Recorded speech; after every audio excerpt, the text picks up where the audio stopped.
네, 우리 같이 말씀 나누겠습니다. 오늘 갈라디아서 3장 말씀 같이 우리가 읽었는데요.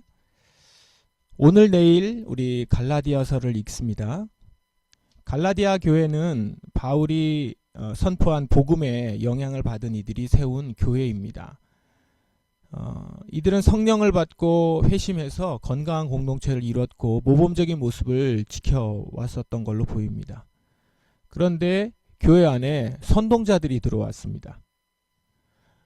오늘 여러분들이 읽으실 텐데요. 1장에 보면 1장 7절에 여러분을 혼란스럽게 하여 그리스도의 복음을 바꾸려 하는 자들 이렇게 나오거든요. 이런 이제 거짓 교사들이 교회 안으로 들어와서 복음을 이제 왜곡시키기 시작한 겁니다. 그럼 어떻게 왜곡했는가? 율법의 행위들만 지키는 것을 강조합니다. 그러니까 율법의 행위들 중에서도 할례나 절기, 식사규정 이런 것들을 지키는 것으로 의롭게 된다라는 생각을 교회 안에 가르치기 시작한 겁니다. 그러면서 율법 전부를 지킬 마음은 없고 유대인으로서 드러내는 일, 이런 일들에만 이제 관심 있게 보도록 그렇게 가르치는 것이죠. 문제는 갈라디아 교인들이 이런 선동의 현혹이 되어서 다시 할례를 받으려 했다라는 겁니다.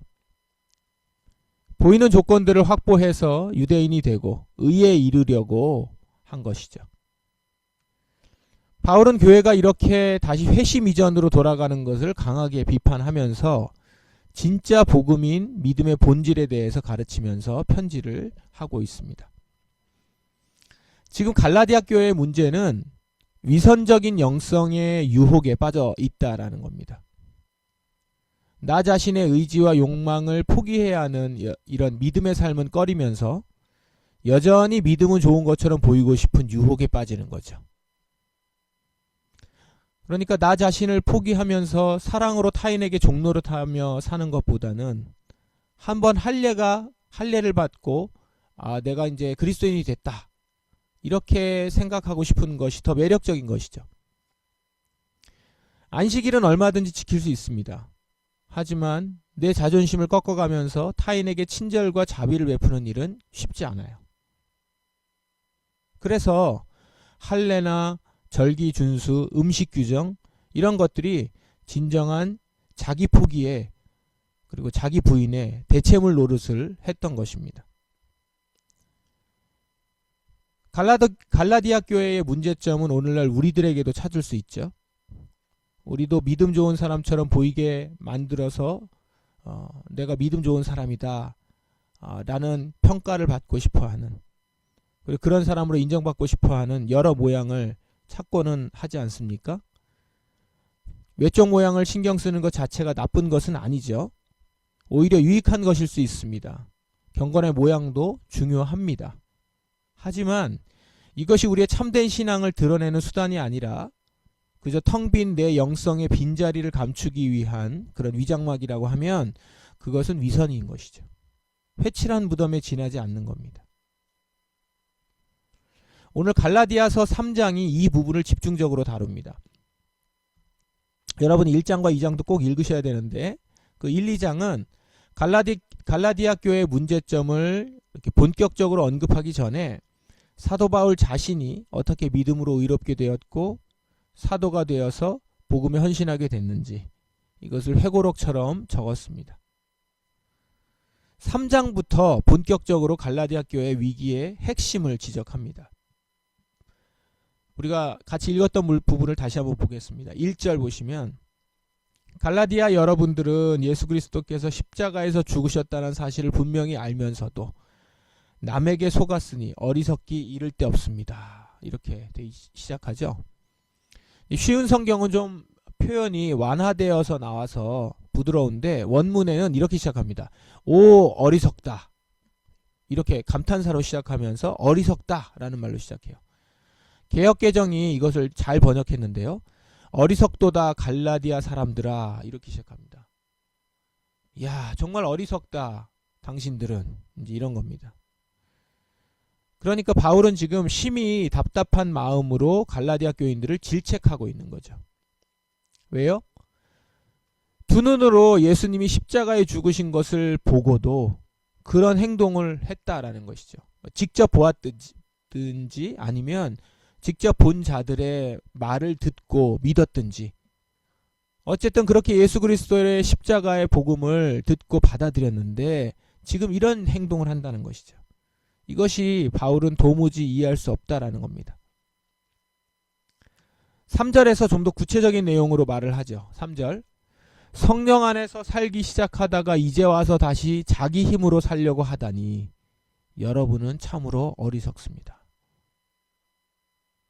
지금까지 믿음의 다름질을 잘 하다가 진리를 순종하기를 멈춰버리고 몇몇 종교적인 규정을 지키는 것으로 믿음의 행위를 바꿔버렸다라는 것이죠. 그러니까 정작 율법 자체를 지키지는 않으면서 외적 조건만을 구원의 조건으로 강조하려고 하는 겁니다. 아까 말씀드린 것처럼 절기를 지킨다든가 할례를 한다든가 그리고 정결의식, 예배 정결의식 이런 것들만 잘 지키면 되는 것처럼, 그리고 잘 지키는 것으로 내가 정말로 진리 안에 사는 것처럼 그렇게 보이려고 하는 그것을 강조한다는 것이죠. 그러나 바울은 우리가 그렇게 성령을 받은 자들이 아님을 강조합니다. 5절. 여러분이 율법을 지켰기 때문에 하나님께서 성령을 주셨습니까? 아닙니다. 여러분이 율법을 지켰기 때문에 하나님께서 여러분 가운데 기적을 일으키셨습니까? 아닙니다. 하나님께서 성령을 주시고 기적을 일으키신 것은 여러분이 복음을 듣고 믿었기 때문입니다. 십자가와 부활의 복음을 듣고 믿었고 이때 하나님은 우리에게 성령을 부어주셨다라는 겁니다. 여기서 주목할 부분은 성령님이 우리에게 성령을 하나님께서 주셨다. 그래서 우리가 지금 우리에게 성령님이 거하신다라고 하는 부분입니다. 성령님이 거하시는 것은 하나님께서 우리를 믿음의 삶을 살도록 하기 위한 결정적인 일입니다. 다시 말해서 믿음의 생활을 한다라는 것은 성령님이 역사하신다라는 것, 이것과 뗄 수 없다라는 겁니다. 그래서 14절 보시면 14절에 그리스도께서 그렇게 하신 것은 이렇게 나오죠. 그리스도께서 그렇게 하신 것은 이제 위에 나오는 것처럼 십자가에 달려 죽으신 것은 하나님께서 아브라함에게 약속하신 복이 이방인들에게도 미치게 하기 위함입니다. 이 복은 예수 그리스도를 통해 옵니다. 예수님은 우리로 하여금 하나님께서 약속하신 성령을 믿음으로 받게 하기 위해 죽으셨습니다. 여기 주목할 것은 이 맨 마지막 문장입니다. 약속하신 성령을 믿음으로 받게 하기 위해서, 그러기 위해서 예수께서 죽으셨다라는 겁니다. 그러니까 우리가 예수님의 죽으심을 믿는다는 것은 곧 성령을 받게 하기 위해 죽으셨다는 것을 믿는 거예요. 예수님이. 그리고 그것은 곧 이제 우리가 믿음으로 성령을 받아서 이제는 성령으로 살아가는 새로운 삶을 산다라는 것을 말하는 것이죠. 이게 믿음의 삶이라는 겁니다. 그러니까 성령으로 살아가는 새로운 삶을 사노라, 내가 이렇게 고백하는 것이 바로 믿음의 삶이라는 거죠. 그게 예수 그리스도의 죽으심과 부활하심을 믿는다라는 겁니다. 그걸 위해서 예수님이 죽으신 거니까. 그래서 이게 믿음의 삶이고 그렇게 행동하는 것이 믿음의 행동, 믿음의 행위인 겁니다. 성령을 받고 성령 안에서 그리고 성령님과 함께 살아가는 것. 그런데 지금 어떻다라는 거죠? 이런 삶, 성령 안에서 사는 삶을 버리고 다시 자기 힘으로 살려고 하다니 바울은 이거를 이제 한탄하는 것이죠. 성령을 버리고 육체로 다시 살아간다라는 것. 그러니까 이게 믿음을 버린다는 겁니다. 너희가 믿음은 있는데 그래도 성령님의 말씀을 들어야 되지 않겠니?가 아니라 성령으로 살아가지 않고 자기 힘으로 살아간다는 것은 믿음을 버린다라는 거예요. 3장은 이런 바울의 꾸짖음을 이제 아브라함의 경우를 근거로 해서 논증하는 내용이 쭉 나오는 거라 이제 아브라함 얘기가 나오는 거고요. 그리고 이제 이 주제가 4장까지 이어집니다. 그래서 3장, 4장이 같은 주제로 쭉 이어지니까 연결해서 보시기 바랍니다. 오늘 말씀에서 우리가 한 가지 기억하면서 함께 기도했으면 하는 부분은 이것입니다. 두 가지 정도인데요. 첫 번째는 믿는다라는 것은 성령님이 나를 다스리는 삶이 시작되었다라는 것을 말한다는 겁니다. 내가 십자가에 달려 죽으신 그리스도를 믿는다라는 것은 나는 부활하신 그리스도, 다시 사신 그리스도, 그분의 영이 나의 삶의 주체가 되어서 내가 이제 그분의 영이 삶의 주체가 된, 그래서 살아가는 삶이 시작되었다라는 걸 의미하는 것이죠. 그러므로 오늘도 내가 믿음을 고백한다고 하잖아요. 믿음을 고백하는 것은 성령 안에서, 성령의 다스림 가운데, 성령이 이끄시고 인도하시는 대로, 오늘 말씀 가운데 성령이 깨우쳐 주시는 그 말씀대로 순종하며 살아간다라는 것을 의미합니다. 내가 오늘도 예수 그리스도의 죽음과 부활하심을 믿습니다 라고 하는 것은 성령님이 내 안에서 살아서 내 안에 나를 다스리시고, 오늘도 지금 이 말씀 가운데서 나를 깨우쳐 주시는 그 말씀대로 순종하며 살아간다라는 것과 동일한 말씀이라는 것이죠. 그러니 우리가 어떻게 기도해야 되겠습니까? 성령님, 저에게 말씀하신 것을 오늘도 내가 분명히 듣고 거절하지 않고 그 말씀대로 순종하며 살아가겠습니다. 그렇게 저는 믿음의 삶을 오늘도 살겠습니다. 성령님, 그렇게 살 수 있도록 도와주십시오. 그래서 믿음의 삶을 살고자, 성령님과 함께 살고자 성령님께 도움을 구하는 기도가 오늘 우리가 믿음의 삶을 살고자 하는 기도입니다. 둘째, 성령으로 시작했다고 육체로 마칠 수 있음. 오늘 이 말씀처럼 너희가 성령으로 시작했다가 육체로 마치려느냐라고 하는 거죠. 자기 힘으로 살려고 하다니. 이게 이제 육체로 마칠 수 있다는 건데,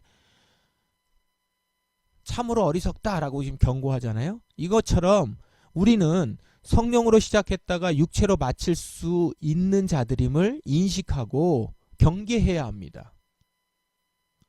안일하게 생각해서는 안 된다라는 것이죠.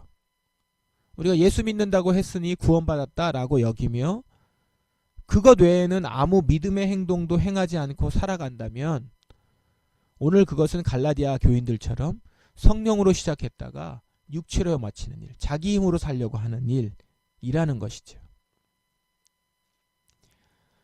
오늘 우리가 이 새벽에 육신을 깨우고 나온 이유도 우리의 영혼이 깨어서 사단의 유혹에 빠지지 않고자 함이죠. 우리 지난 주일에 같이 말씀을 나눈 대로 우리는 지금 호수 위를 걸어가는 기적을 경험한 사람들입니다. 그런데 그것이 한 번의 체험이 되어서는 안 되겠습니다. 계속 우리 걸어가야죠. 그러기 위해서는 거친 파도를 바라보지 않고 예수 그리스도를 바라봐야 됩니다. 십자가에 죽으셨다가 다시 사신 그리스도. 그분의 영이 지금 내 안에 계심을 믿고 계속 믿음의 길을 걸어가야 한다라는 것입니다. 그러므로 오늘 여러분, 우리가 오늘 찬양도 했는데 갈라디아서 2장 20절, 우리 2장 20절을 고백하면서 기도하면 좋을 것 같아요. 내가 그리스도와 함께, 오늘 이 쉬운 성경의 말씀 있는데 쉬운 성경의 말씀으로 보면 이제는 내가 사는 것이 아니라 내 안에 그리스도께서 사시는 것입니다. 내가 지금 내 몸 안에 사는 것은 나를 사랑하셔서 나를 구하시려고 자기 몸을 바치신 하나님의 아들을 믿는 믿음으로 사는 것입니다. 이걸 우리가 많이 암송을 하니까 암송하는 구절로 고백을 하면 내가 그리스도와 함께 십자가에 못 박혔나니 그런즉 이제는 내가 사는 것이 아니요 오직 내 안에 그리스도께서 사시는 것이라. 이제 내가 육체 가운데 사는 것은 나를 사랑하사 나를 위하여 자기 자신을 버리신 하나님의 아들을 믿는 믿음 안에서 사는 것이라. 오늘 이 고백을 하면서 이제 주 안에서 성령님께서 내 안에서 역사하시고 행하시고 말씀으로 깨우치시는 대로 들은 대로 우리가 행하며 살아가기를 원합니다. 주님과 함께 죽었다가 주님과 함께 다시 사는 자로 주님과 연합하여 오늘도 살아가기를 원합니다. 믿음으로 시작했고 성령 안에서 시작했습니다.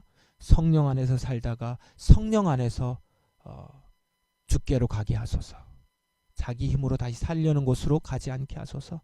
이렇게 고백을 하며 오늘도 성령 안에서 믿음의 삶을 살아갈 수 있기를 여러분들이 다 같이 기도할 수 있으면 좋겠습니다. 이 시간 이 말씀을 의지하여 기도하며 주님께 나아가십시다. 기도하겠습니다.